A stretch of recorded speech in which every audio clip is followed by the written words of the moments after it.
여러분 안녕하세요. 반갑습니다. 오늘도 세상의 모든 먹거리를 똑띠 따지는 그레이스의 따지는 TV가 돌아왔습니다. 오늘의 나누어 볼 이야기는요. 엄마들, 임신하신 예비맘들 포함해서 가장 많이 궁금해하시는 질문 1호 생선 섭취에 대한 이야기인데요. 왜 궁금해하실까? 어떤 스토리가 있어서 예비맘들 그리고 아이를 키우는 엄마들이 생선 섭취에 대해서 궁금해하는지 그 스토리를 파헤쳐 보겠습니다.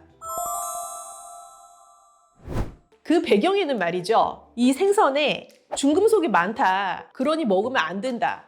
아니다. 생선에는 오메가3가 많다. 많이 먹어야 된다. 하는 등등의 양쪽의 찬반 논란이 서로 맞붙어 있는 상황이 됐는데요. 양쪽 다 맞아요. 실제로 많은 생선에는 DHA나 EPA 같은 오메가3 지방산이 충분하고요. 성장기 아동들 또 유아들의 두뇌 발달이나 실제로 키가 크는 데에도 도움이 되는 것이 사실이에요.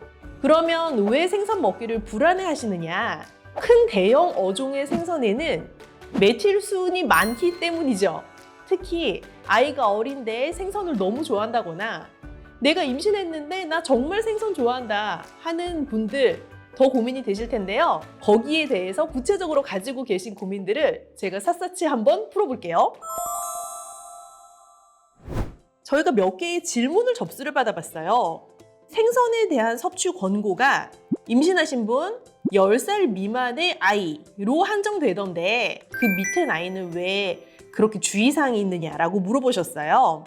사실 메틸순이 대형 어종에 많아서 고민이 되신다 하시는 분들이 엄청 대형 참치, 뭐 상어류, 황새치 그런 것들을 먹을 때 고민을 하시는데 우리나라에서 대형 참치, 뭐 상어 이런 거 언제 먹냐고 생각하시겠지만 남부지방에서는 제사에도 상어 고기를 쓰고요. 그리고 횟집 가면 드시는 참치들은 대부분 굉장히 대형으로 큰 종류의 참치들이기 때문에 해당 사항이 있을 수 있어요. 사실 메틸수은이 내 몸에 과도하게 축적이 되게 되면 뇌 신경계 반응에 문제를 일으킬 수 있는 소지가 있는 거는 맞아요.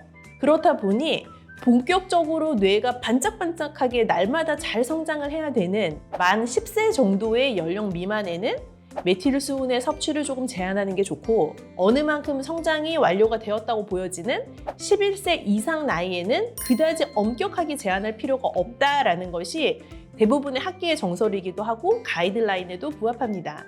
우리나라나 일본 같은 문화권은 생선을 굉장히 다양하게 섭취하고 있는 문화권임에도 불구하고 생선 섭취량의 가이드가 있다는 것은 많은 분들이 모르시는데 미국이나 서구권에서는 임신하고 나면 일주일에 어느 만큼의 생선을 먹으면 무방한지를 의사가 알려줘요. 그런 정보가 있을 만큼 생선의 섭취량에 대해서 민감하게 반응하시는 분들이 많아요. 10살 미만의 아이를 키우거나 내가 임신하고 있는 분들이라면 섭취량의 가이드라인을 따져보실 필요가 있어요. 그러면 그 섭취량이라는 거는 대체 어디까지 괜찮은 거냐? 참치 통조림도 똑같은 거냐? 자, 두 번째, 참치 통조림도 일반 참치랑 똑같냐?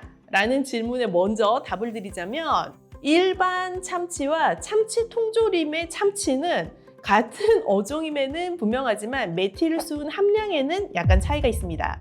참치 통조림을 만드는 가랑어 종류는요 작아요.